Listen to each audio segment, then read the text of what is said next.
Hey there fellas and lovely viewers, it's Storm. Have you ever wanted to be spirited away into another world and find the body parts of an old classmate to lift a curse?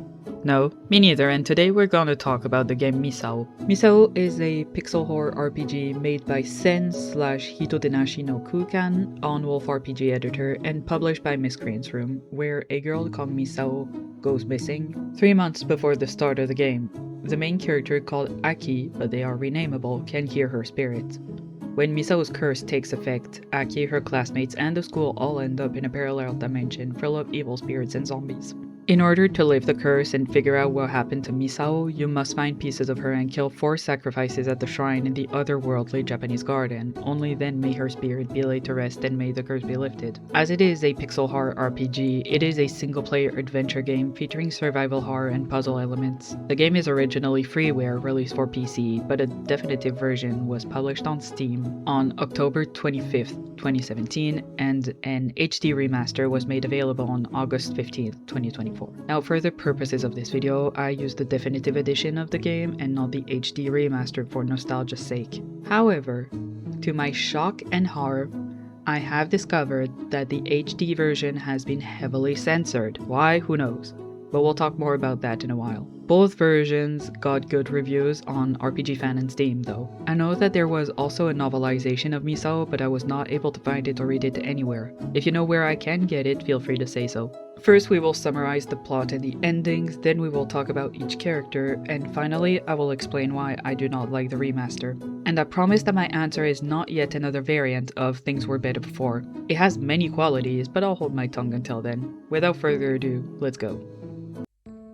Before I start the summary, let me put out 3 disclaimers. As I prefer using girl Aki, I will mostly be using her and they pronouns, but I know that a masculine version exists too and he will be mentioned when needed. Also, Mr. Kurata was not his original name. I remember when he was called Mr. Sota and have always called him Mr. Sota, so if I slip up and call him Mr. Sota instead of Mr. Kurata, that is why. I have only learned that they changed his name last year. I don't know why they did so either. And finally, I have read on Onigawara's wiki page that the game is supposed to take place in 2003, but I have no source or evidence to claim if it's true.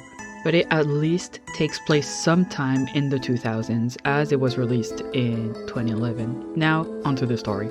3 months ago, Aki's classmate Misao disappeared. She never stood out and was mostly minding her own business, quiet as a mouse, but that made her an easy target for bullies. One day, Aki hears her in her dreams and in class. She talks about this with other classmates. Ayaka the simp, Saotome the airhead, Toma the bad boy, Kudo the calm guy, and Yoshino the bully. They all feel an earthquake. That shouldn't be very alarming as they're common in Japan, but the sky suddenly darkens and that is not normal. Aki hears Misao again and she faints. In the remake, she comes across a few of her classmates before being pushed by Misao into the student council room. In the original version, she just wakes up in the student council room. And she finds Onigawara, the student council president. He explains that the school is now in another dimension because of a curse, and that is why demons and spirits are terrorizing and killing students. He tells her to find pieces of Misao throughout the school to perform a ritual and save her, and so she does. It is important to note that this game has a lot of ways to die, over 40 in fact. The remake keeps track of them like collectibles. Looking at the wrong thing, walking by the wrong thing, and not becoming someone's friend will get you killed. Even the phone will kill you, which is also how I feel when I have to talk to an AI chatbot for customer service or government services. The game is also non-linear, and everyone's playthrough may be different. I'm just telling the good folks on the other side of the screen what can happen in this game. Aki finds her teacher, Mr. Kurata, stuffed in a locker. He goes off to find the rest of the students. When going to the teacher's room, Aki finds her classmate and closest friend Ayaka snooping through Mr. Kurata's items. It's important to note that Ayaka has a major crush on Mr. Sota, but that doesn't excuse going through someone's stuff. Also girl, calm down. He's an adult, and you're not. Anyways, later she finds Saotome getting attacked by a demon in the bathroom or in the computer lab in the remake, and she calls Toma for help. Toma just runs away, leaving Aki to find a fire extinguisher to kill the demon, but it's too late and Saotome is already dead. By going through a hallway and using the emergency room key, she unlocks a way to leave the school but is stopped in the other world by fences. In the remake, she enters a gymnasium.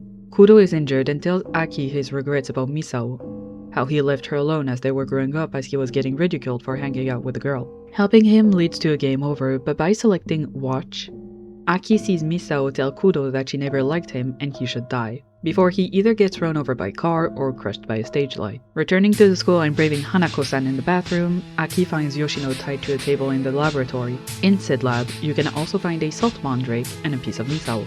In the remake, you can also find a mandrake bomb and access to a doll room, as well as poison. In both games, the phone kills you.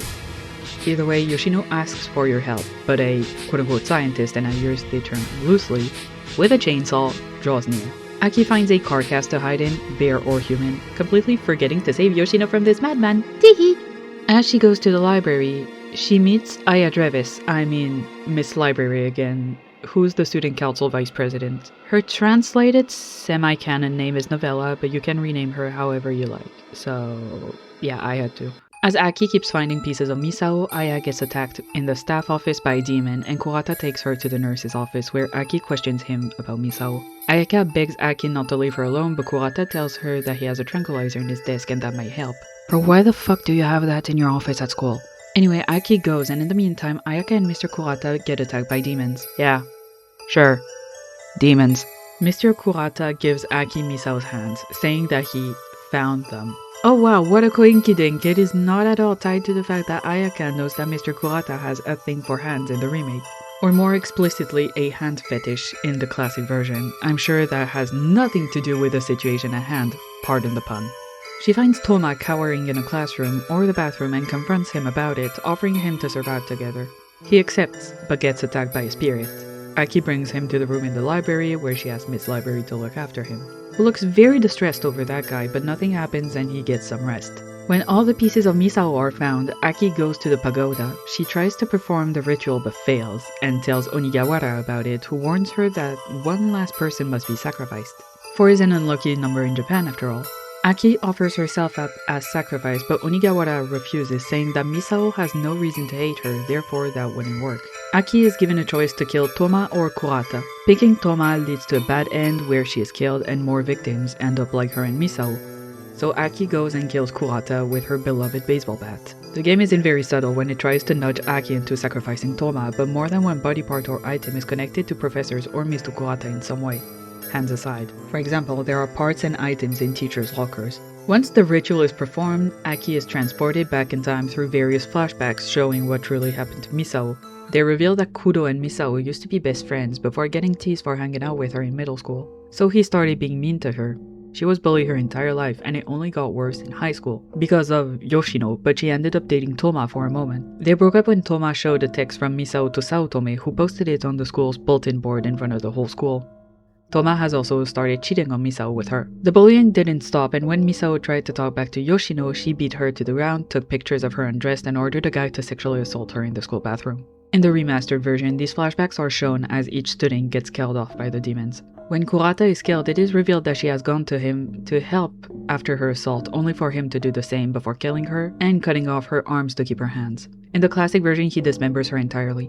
But in the remastered version, he keeps her hands and buries her body as is. The guy is literally Kira Yoshikage if he went after children. Once all of this is over, the sky turns blue again, Aki and Toma go back to their daily lives, and one day in class, Misao appears behind Toma to drag him to the underworld. Onigawara and Miss Library are nowhere to be found, and everyone who died were forgotten about, as if they never existed. In the truth ending, Onigawara asks Aki to help him save the spirits of Kudo, Saotome, and Yoshino from their personal hells, created by Misao. Kudo is being verbally tormented by a clan of faceless Misaos, Yoshino is being beat up in a school bathroom by Misaos, and Saotome's personal hell is Misao and Toma acting all lovey-dovey, while she can't do anything but watch. The 3 are reborn as children to live in a copy of the school. Aki can also visit Kurata's grave and learn more about his past and how he turned out the way he is, which means that he was also relentlessly bullied when growing up because of his appearance, and the only people who hung out with him were out of pity. He ended up getting plastic surgery, but the wound still stayed. That's still not a reason to assault high schoolers. But I digress. The last grave is Toma's, who was spirited away by Misao at the end of the main game. Because of his cowardice, he has also a personal hell, but it is to stay with Misao's zombified form. Aki confronts Misao, but they make peace, so Misao's spirit can finally rest. Aki wakes up in a classroom with a thank you written on the blackboard. She understands that her friend is at ease and promises never to forget her, while Toma was forgotten in the other world. While the remastered version unlocks a gallery, the original version has a developer's room with information about the characters and their creation, and funky music. If you manage to find the password, I'll hand it over to you. It's about. The creators said in their developer room that characters were inspired of those in Revelation's Persona, a 1996 role-playing game published by Atlus and the first entry in the Persona series.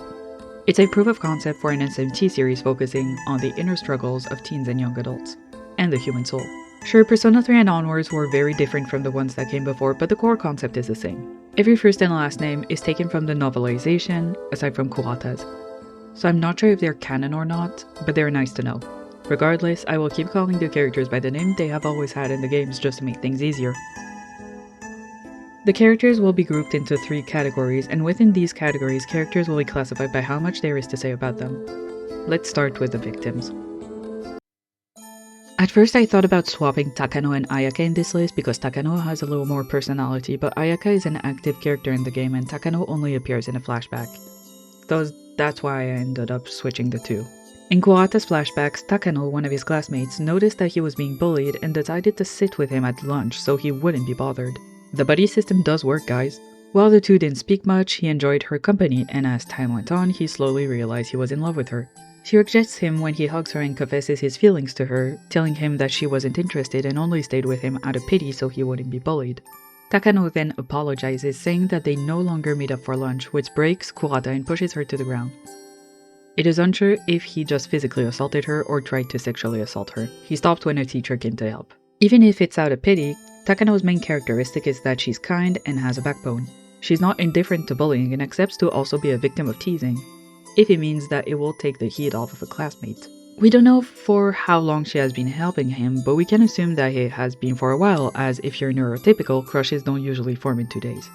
We don't know what the consequences are for her, but we can suppose that while there will still be teasing, now that they hang out together, bullies will be less inclined to annoy them. Bullies go for targets that are alone, as in their mind it makes them easy targets. By using the buddy system, the target is stronger. She is also unafraid to speak her mind. Case in point, she comments on the cloud, looking like a sheep out of nowhere, and has no issues telling Kurata what she wants to do to help, how she truly feels about him and his situation, and has no issues setting boundaries either.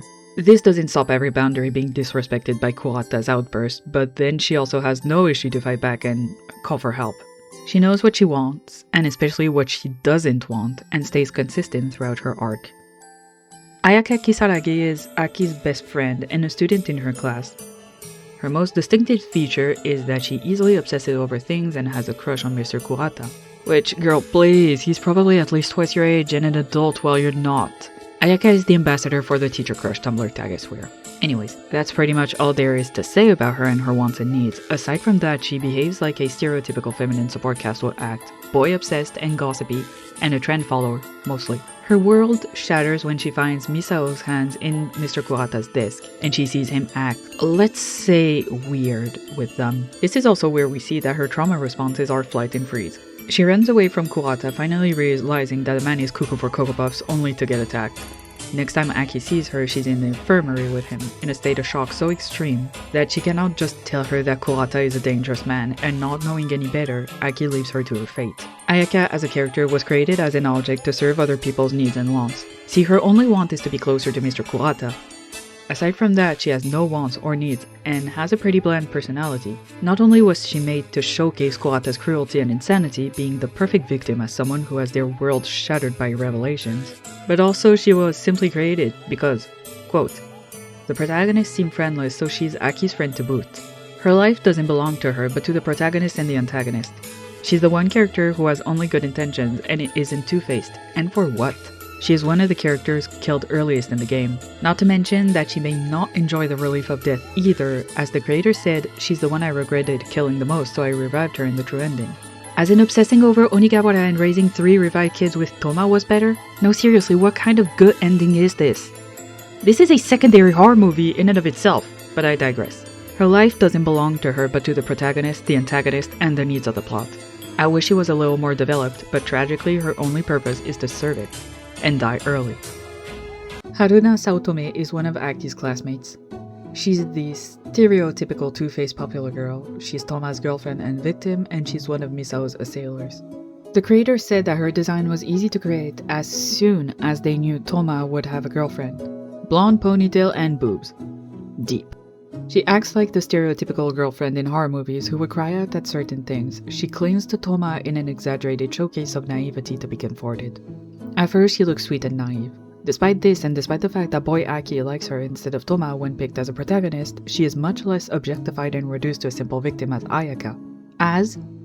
So I said before, she both plays the role of Toma's victim and Misao's bully.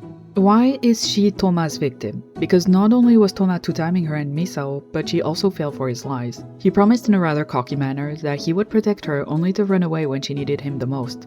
And well, yeah, the thing that killed her was a monster demon thing.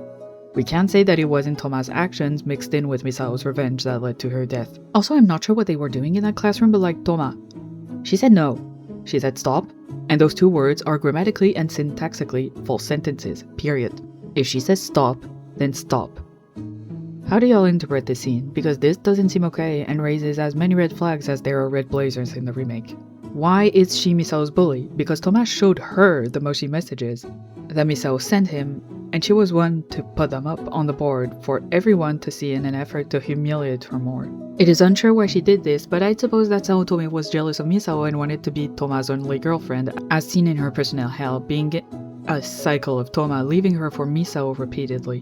While they were both alive, Saotome still played sweet with Misao despite her crush, but it's unsure if this was her actual personality, or if Misao was assuming the worst of her for being Toma's new girlfriend following their breakup after the leaked texts. Either way, while Saotome is a huge stereotype in her personality and design, her placement as both a bully and a victim places her in a sticky situation that I wish was explored more. The next three set of characters will be grouped in a mini category that I'll call the otherworldly beings. There is little to say about Miss Library, and most of it is speculation. In this game, she's the student council's vice secretary and seems to trust Mr. Onigawara blindly. She also seems to live in the library of the parallel world due to the bed in the original version and the room in the remake. Let's just address the elephant in the room here. Yes, Miss Library is a clone of Aya from Mad Father. The similarities get more and more obvious as the remakes go on. Only her appearance was similar in the first version, but as they added details, not only can she not be named Aya because only Father is called her that, but her diary is the same as it is in Mad Father. There is also a picture of her mother, plenty of stuffed bunnies similar to Snowball, her pet rabbit, and the book The Red-Eyed Stranger can be found in her library. It is also confirmed that the man with the chainsaw is Alfred Drevis, Aya Drevis' father, the literal Mad Father, and with every art update he looks more and more like his other game sprite. There is nothing to say about him other than he keeps doing his quote-unquote research, and he keeps cutting people open to make dolls, as there is a doll room in the HD remaster, with a doll that looks eerily similar to an Annihilus girl in Mad Father or Viola in the Witch's House. There is not much about them in Misao that is not cross-referenced in Mad Father, so let's just move along and talk about the other character that shows up in both games. According to the creator Sen, they don't plan on continuing the series, so this is what we know about Onigawara. In Misao, he is the student council president and doesn't wear the standard uniform, wearing black and white instead of red, white, and pink, which is a palette that my own creator would prefer for themselves. And now it is impossible to talk about Onigawara without talking about my father as well, so we're also gonna talk about Ogre, as they seem to be the same person, and everything points to them being one and the same. I'll still keep calling him Onigawara, though. He appears to be some sort of demon who grants wishes to those who actively seek him, but we don't know to what lengths he will go to fulfill his part of the deal. He does help Misao get revenge, but eventually frees the spirits of her tormentors, which means that he also has power over life and death. In Mad Father, he agrees to protect Aya, but did also help her reach her mother, which he clearly did not want. So in conclusion, he's the boss and his action is the law, although he might be convinced into a deal by bringing more souls to work for him in this other world, as seen with Aya and Alfred. He does reside in the other world, it seems, which is probably the afterlife or some limbo between the two. Misao and Monica Dreves end up here as they died.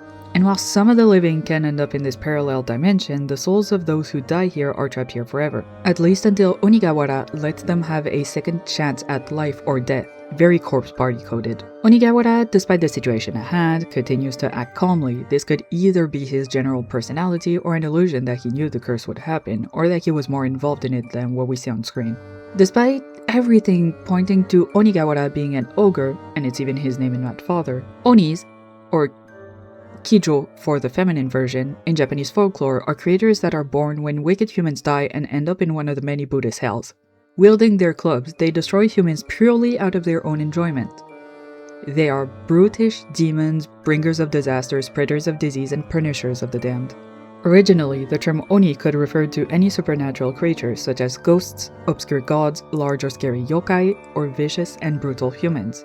This brutish, orcish representation of an ogre doesn't exactly fit Onigawara, so my theory is that he's a shinigami instead. While traditionally they look more corpse-like than human, his almost white complexion could be similar to that of a ghost, and his black uniform is the color of mourning in many cultures across the world, and my creator's favorite color. Shinigami are attracted to death.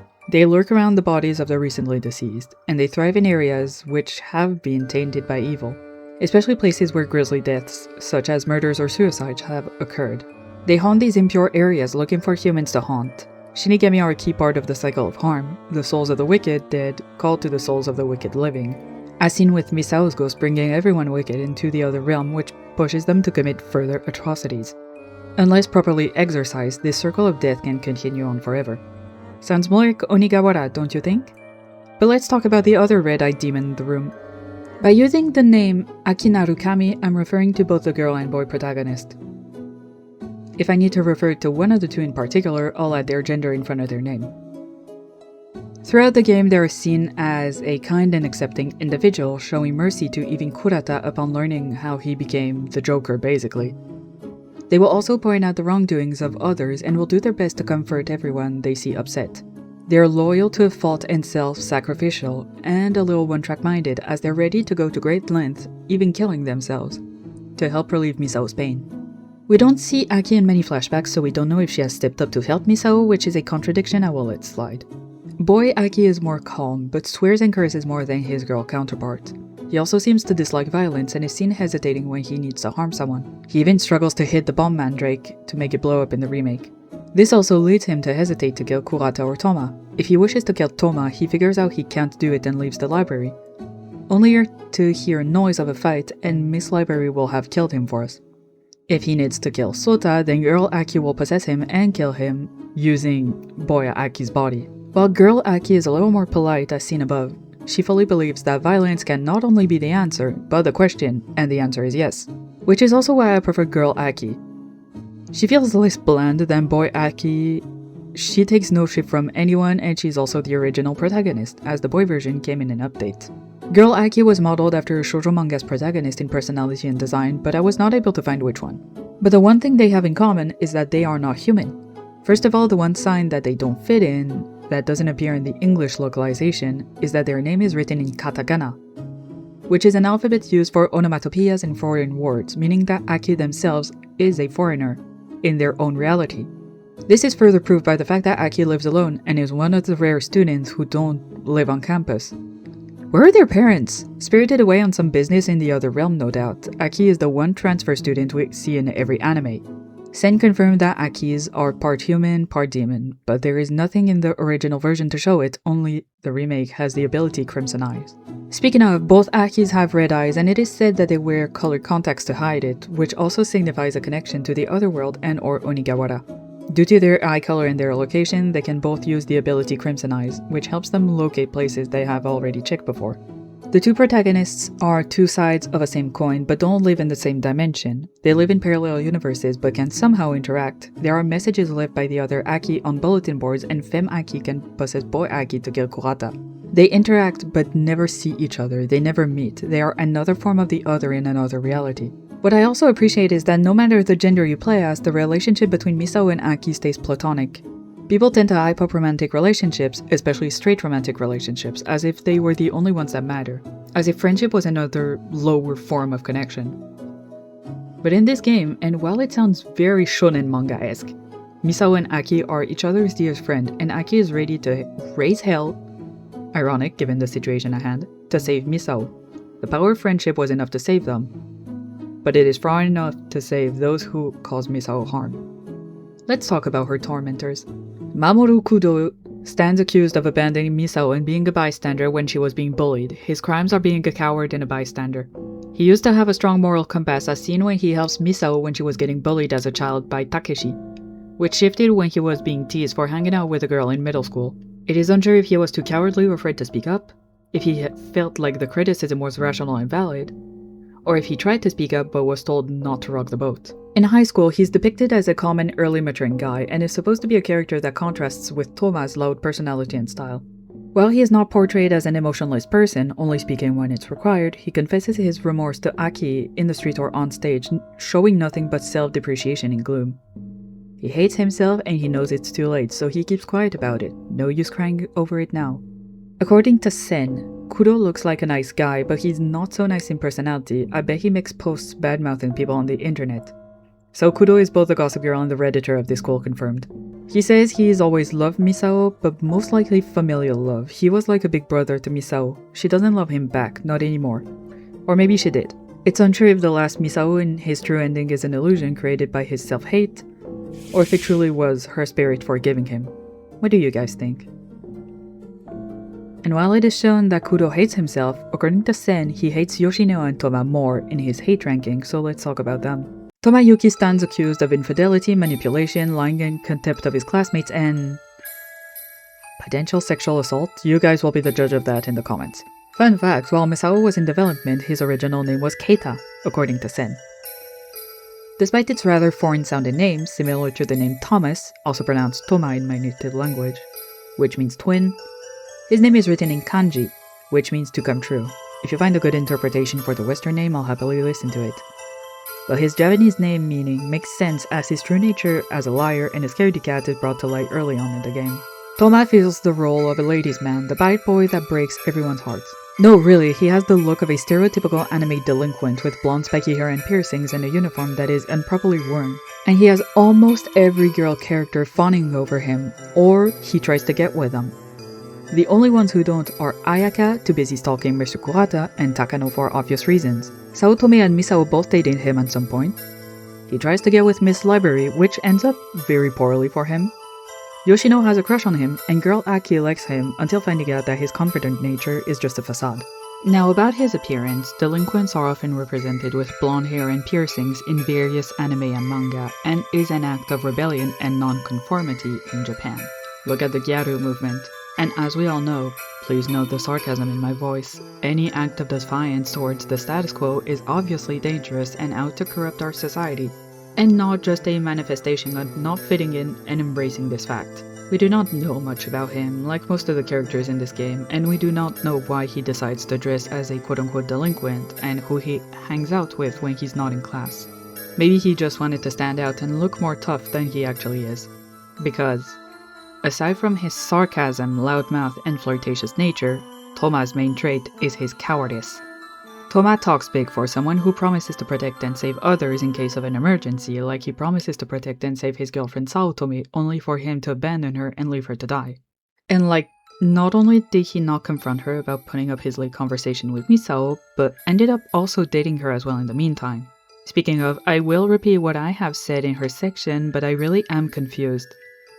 Was this just a mutual cheesing and play fighting? As, let's be honest, high schoolers will try stuff at school. Oh, the stories I could tell from my creator's supposedly religious high school. Or did he actually try to assault Saotome, given the fact that she repeatedly tells him to stop and calls him a pervert? So I am confusion. So I am counting on your input, but in my opinion, he did try to force himself on her. But if this is left open to interpretation despite all the evidence, why is he an assailant and so high up in the list then? Because he toyed with Misao, did nothing to stand up for her as she was being bullied, wasn't serious about his relationship with Saotome and left her to die, tried to get with Aki and Miss Library well in the world created by Misao's wrath, and yet is an energy leech as he needs to be supported by the cast of ladies around him. Both because he's too scared to go on alone, or because he ends up injured and needs to be cared for a good chunk of the game. Toma is the anchor in the story. He's what Misao desires most. He's the link between all the girl characters, bar 3. He's the one who best portrays how hotshots would act in a horror setting, because honestly his reactions do make sense. And if I was in this situation, I would cry and digitally shit my pants. But he also refuses to put his money where his mouth is, and I don't run around promising others that I would save them in an apocalypse. I wouldn't. But above everything else, Toma is a high schooler who probably doesn't realize how much harm his actions have done to other people. Maybe he just doesn't care. Due to all of this, the game itself tries to guide you towards Toma for the ending choice, which is, as you know, a decoy, as we're about to talk about the real monsters of the game. Kazuki Yoshino is accused of physical assault, financial theft, blackmail, unconsenting pornography, criminal conspiracy, sexual assault coercion, and psychological torture. Yoshino was Misao's main bully. Insults, psychological warfare, using her goons to gang up on her, taking pictures of her in her underwear, orchestrating her sexual assault. More than once, if Yoshino's personal hell and the truth ending is anything to go by, as it happens in the dorm room and not the bathroom. In the original version, she's just a bully to be a bully, just with an underlying wish to be with Toma. Her jealousy isn't as big of a part of her as it is in the remake. Side note, we never see the student who assaulted Misao in the bathroom again. Shouldn't she have a grudge against him too? But someone on TV Tropes has a good theory. Very early in the game, Yoshino mentions a boy in the bathroom getting dragged away into the void, so Misao probably wanted to deal with him first, and he wasn't important enough in the eyes of Yoshino or Aki to be named. But Misao still got to him. She's sarcastic, she's pushy, she's a gossip, she's intimidating, and she picks on others that she pictures as weaker than her, which is why she never once showed her anger towards Saotomi, as she's more popular than she is, despite being Toma's girlfriend, as they also seem to be her main target due to her crush. I mean, that's not a reason to bully others, but you know, gotta find the oldest reason in the book: love, money, or cyclical abuse. But according to psychology, while jealousy can be a reason for bullying, just like prejudice, which doesn't apply here, bullies do what they do to feel like they're part of an in-group as opposed to an out-group. And you have to fit in with the very arbitrary rules and looks and behavior of the in-group. Nothing is worse than being in the out-group. You don't want to be in the out-group, and one of the perks of being in the in-group is that you get to look down on the out-group. They want to belong somewhere high on the hierarchy when, in fact, if you bully, you're nothing. Do better. Her behavior escalates to torture when she convinces that guy to sexually assault Misao in the school bathroom, which is the point of no return. She also is shown to be cowardly and a hypocrite, as when she gets a taste of her own medicine, she pleads for Misao to forgive her and let her go. I have no idea where to write this down, but her original name was Hasayama. Aside from her list of actual crimes, there is nothing much to say about Yoshino. She's just a terrible person who enjoys putting other people down with her entourage to feel superior and fuel her own self-image. She has the role of a bully to fill, and while she is almost cartoonishly evil for a high school bully, I cannot say that tragedies like this have never happened before and that people like her may have, and probably did, and still do exist. Do not be like that bitch. Do better, and be better. Hideki Kurata, or Hideki Sota, is accused of physical assault, child sexual assault, acts of barbarism, first-degree murder, serial murders, and potentially psychological torture leading to his victims offing themselves. Mr. Hideki Kurata is an asshole. Let's start with that. There is no nuance here. Congratulations, guys, you all suck, but Kurata is the asshole final boss. He is first shown as a kind and caring teacher who has enough authority to have students listen to him when he catches them ignoring his words. He's very popular with the students for his appearance and personality, down to having a fan club and potentially a stalker in Ayaka. All of this is an act, as we all come to discover in the game. Now, listen closely. The game gives an explanation as to why Kurata turned out this way. No. Listen to me. Stop typing. An explanation, not an excuse. What he did was inexcusable, despite the game trying to frame him as a sympathetic villain.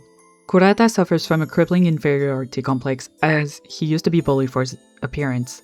I mean, same here, buddy, and yet I'm not a killer robot, but I guess that if he went to therapy, we wouldn't have a game. Anyways, his Freudian excuse for being an asshole is that he was bullied, cast aside, and ignored.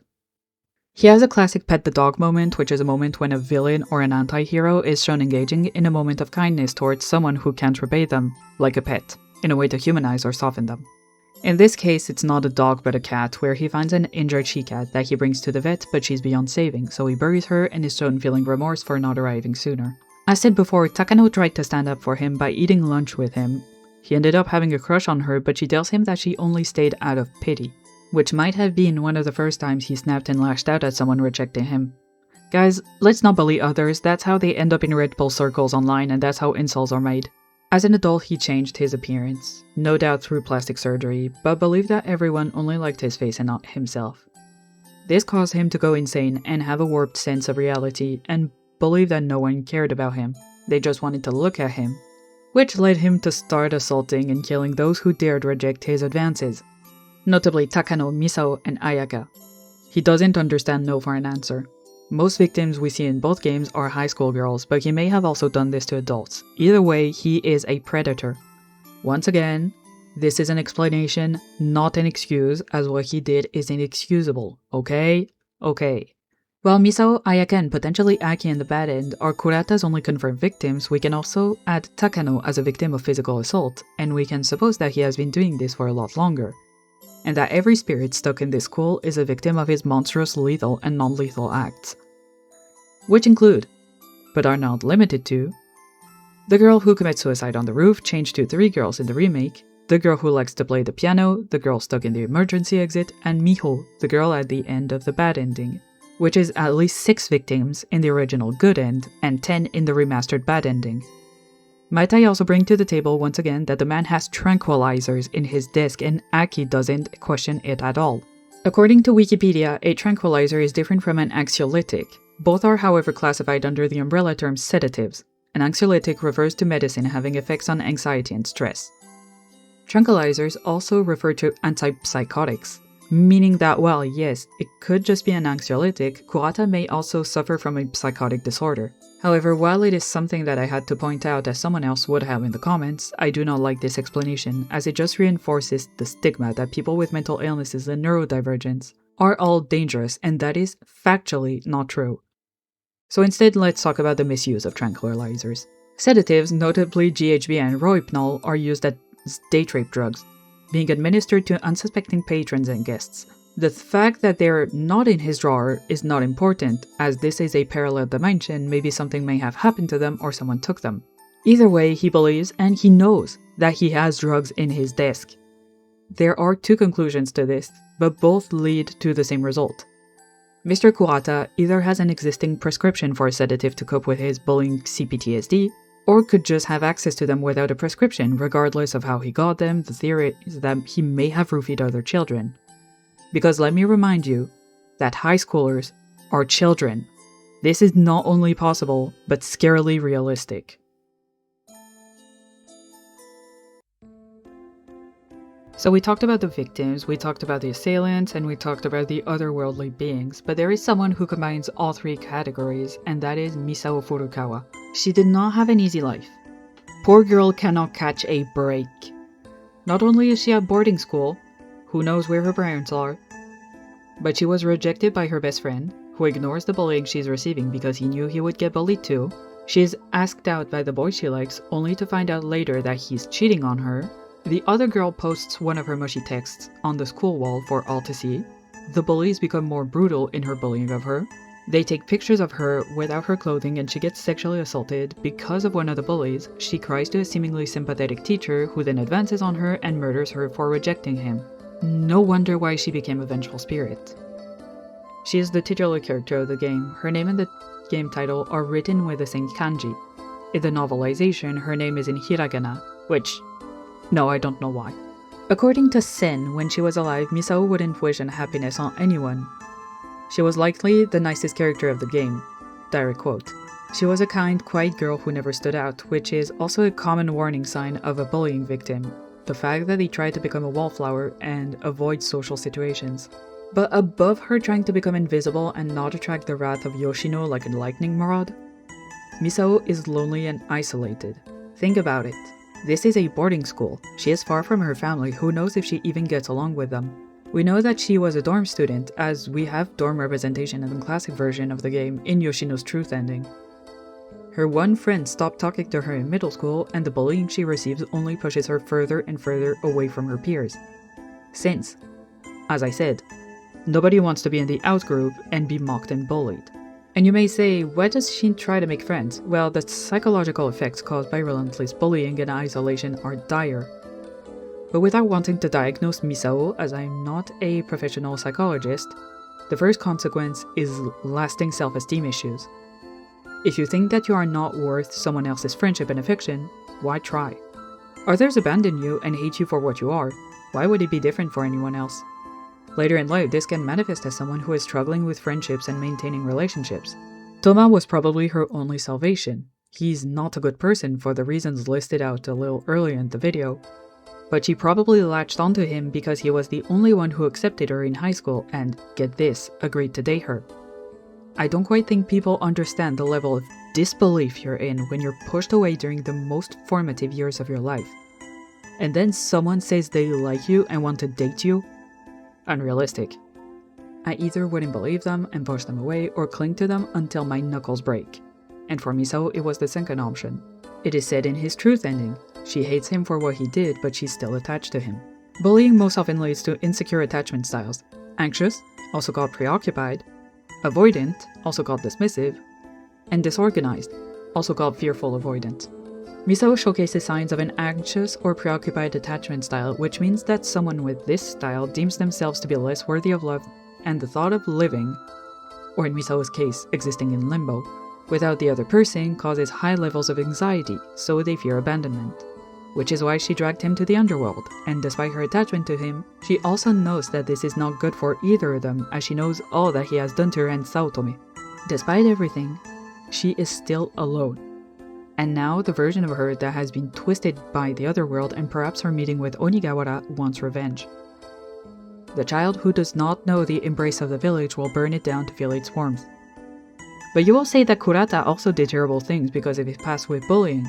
Why am I more sympathetic with Misao than with him? Come closer. Come closer. I won't hurt you. I won't hurt you. Come closer. Because Misao is a child that were hurt by both kids and adults around her, and Kurata is a grown-ass man who sexually assaulted a kid, assaulted another child when he was himself a kid, and killed at least one more. Hypothetically, if Misao lived to be as awful as Kurata, they would both be the worst. You can cry for the child that is hurt and severely condemn the adult who assaulted and killed one of his students, someone who was supposed to be under his protection. And you know what? Let's talk about that for a while. And while it may seem that I'm switching topics out of nowhere, it is all connected. I thought I would not have to play the HD remake, like I did, or rather did not do, for my IB video. But alas, I pulled out my credit card and bought the bundle with Mad Father and got to work for one simple reason. I read that Misao's body parts were replaced by items that belonged to her, which completely changes the tone of the game, and I wanted to experience it for myself. I will say the best of both worlds would be if we got the game and puzzles of the original version with the graphics of the remastered version, as, yes, unlike the sketchy and messy style of IB original, fit with the setting of an art gallery, the more polished anime version make me think of games like Corpse Party. I genuinely thought that I was playing Corpse Party with this remake, but the ambiance is way better in this game. The lily symbolism is also better in the remastered game. There's a puzzle where lilies are used in vases hidden in discs. In the original game, the lilies are yellow. And in the language of flowers, they represent joy and platonic affection. But Aki doesn't know the person who killed herself, and while she does feel like everyone is her friend and she has nothing but platonic love for everyone here before finding out that they're insane killers, I don't think it fits well for this particular unnamed character. However, in the remake, the lilies are first purple, which symbolizes royalty and pride. They're a luxury flower, rare in nature, but they have to be painted white to be placed in the classroom vases, symbolizing grief and a hope that a person's soul is traveling to heaven. Or a culture's equivalent of heaven, at least. The three victims have been hurt beyond healing by Kurata's pride or lack thereof. So Aki corrects the color to white as a funeral offering, hoping that their souls may rest. Flowers aside, let's talk about body parts again. I have no idea why this game was bowdlerized this way, as Misao, the game, aside from being about bullying, is also about dehumanization, power imbalances, and bodily autonomy. I already talked about bullying and the consequences of it during the entire video, so I will not repeat myself here. But bullying is abuse, and abuse often comes in situations of power imbalance. This may seem like nothing, but Kurata telling Aki, verbatim, "You've got guts to ignore my lecture," is almost a provocation, as he knows she cannot talk back or explain herself. This is a school setting. She will get punished for explaining herself. This is a typical power trip. A simple, "Aki, are you paying attention?" would have been more than enough. Power imbalance and hierarchies are shown throughout the game. First in high school. While the ranking is completely arbitrary, as a school is an ecosystem in and of itself, there will absolutely be cliques with more or less power and influence over others. This is also well seen in the movie Mean Girls, the original, though I won't see the remake. The character who showcases this best is Yoshino, as I may have said this before, but she only picks on others who she believes are lower than she is on the social ladder, so she picks on Misao but will refuse to pick on Saotome. but also the power imbalance between adults, professors, people who are supposed to take care of you and protect you, and children, those who trust the protectors. And being a kid or a teen is scary. You understand nothing about the world. There are so many arbitrary rules that you don't understand and concepts to learn. And then there are adults that are supposed to be a source of comfort or danger. And in some cases, it's often both. Misao went to Mr. Kurata because she trusts him, because she thought that an adult could help her. And while he did listen to her, he took advantage of this vulnerability, of the fact that she trusted him, to force himself on her. Aki listens to Mr. Kurata because she trusts him to take care of Sayaka and goes to find medicine in his drawer, which he doesn't have. I was also going to comment about the fact that we don't know what subject he teaches, but in the end, it doesn't really matter. What Kurata is a symbol. He's a symbol of authority wielded to warn others. He's a symbol of an organization, an institution that can and will abuse its power over those lower on the ladder, may it be a public body, a family, or a school. Thus, let's talk about dehumanization for victims and perpetrators. The definition of dehumanization is to deprive someone or something of human qualities, personality, or dignity, such as to subject someone to inhuman or degrading conditions or treatment, to address or portray someone in a way that obscures or demeans that person's humanity or individuality, or to remove or reduce human involvement or interaction in something such as a process or a place. The first part of the definition fixes the victims. Misao and Kurata, both victims of bullying as children and teens, are dehumanized due to the abuse they endure. Kurata is often compared to a maggot, a pile of filth. Everything he does is dirty and nothing he says has any importance. He is a thing to get rid of, a stain in the school. Misao is isolated and physically assaulted, the scapegoat of all of Yoshino and later Kurata's self-esteem issues. She is a martyr, a victim, but she is never once acknowledged in the game as a person who needs help by anyone else than Aki. As yes, Kudo does mention her, but he mostly mentions her when he confesses his remorse. Woe is me, I abandoned her type beat. Aki is the only person who gives her any consideration as a person and shows any attachment to her as a classmate and potential friend. The second part fits the perpetrators. The news, and by extension those who read it, often say that someone who has committed heinous crimes are not human. They are monsters, parasites, inhumane, and many other names or adjectives. And philosophically, I agree. The kind of crime Kurata has committed should lead him to being called these types of names. Same with Yoshino. By using these types of names, they are dehumanized as they have no humanity or consideration for others, turning criminals into some sort of boogeyman who just happened to appear one day. I believe that this phenomenon happens to put some distance between us and the perpetrators. Reality is, a person did these heinous acts. Humans are capable of good, but many want to forget that humans are also capable of committing atrocities and destroying lives, physically and psychologically. Humans are all born of the same flesh, and all of them are equally capable of good, and especially of harm, and that is the uncomfortable truth. Every body can destroy someone else's. And speaking of bodies, the game is also about bodily autonomy, and this is why the fact that the HD remastered version was censored annoyed me to no end. First of all, the fact that Aki hides in a bear instead of a corpse during the laboratory scene doesn't carry the same weight. By hiding in a corpse, she invades their body. She uses them as a meat shield. She becomes a parasite who needs the host to survive. In the remastered version, it is changed to a bear costume filled with blood. So the whole bodily invasion aspect is lost. She's just wearing a fur coat with red paint inside. Then you have the fact that when boy Aki tries to kill Kurata, he is not in control of his movements either. Psychologically and physically, he can't bring himself to kill someone. So another entity has to take possession of their body to commit murder. In this moment, his body is not his own either. And I've already talked about how Ayaka is less of a character and more of a paper doll to kill, so I will not go over that again.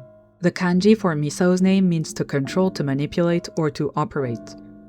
Not only does it mirror the creation of her pocket dimension, but also her tragic life and fate. And there is nothing else that removes more bodily autonomy from someone than what happens to her. Sexual assault is the highest form of psychological and physical torture you can inflict on someone. Anything that is not a yes is a no, period. And Kurata's victims, both murder and assault, do tell him to stop, which he completely ignores. We can also add in Yoshino and the guy from the bathroom, but Kurata is quicker and more poignant to use as an example for this.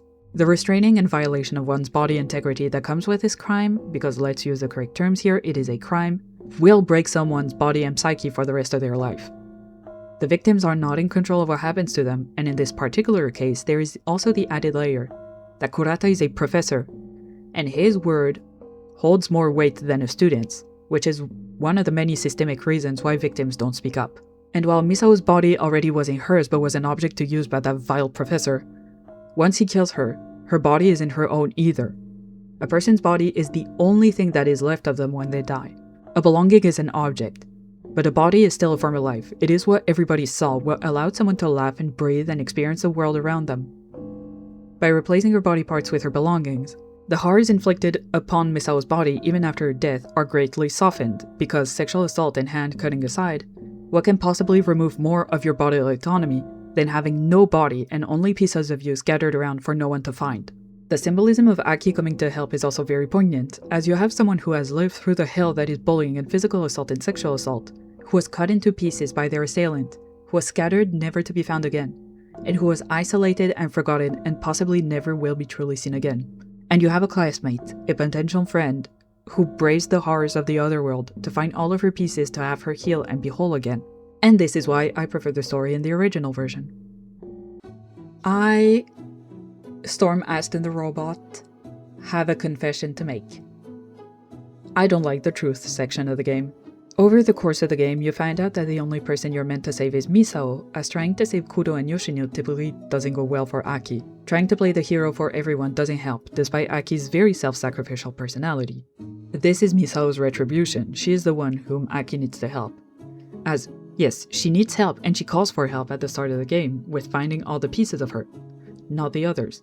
But in the truth section of the ending, Onigawara calls Aki back to the other world to help save the souls of Misao's tormentors, as he believes that they have suffered enough. But no, I don't want to save these people. I'm not here to do Onigawa's work and pull the other people's souls out of their personal hells, especially Kurata. I don't want to save him. After what he's done? Really, the only moment I liked was Saotome taking Aki's baseball bat and bashing Toma's cheating ass head with it. That was cool. But yeah, I don't want to save him.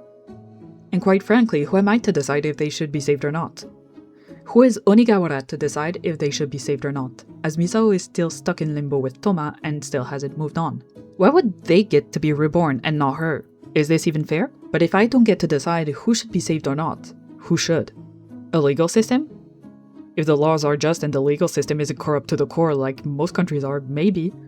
Karmic justice, perhaps? But clearly not a half-demon high schooler and an Agent 47-looking Shinigami.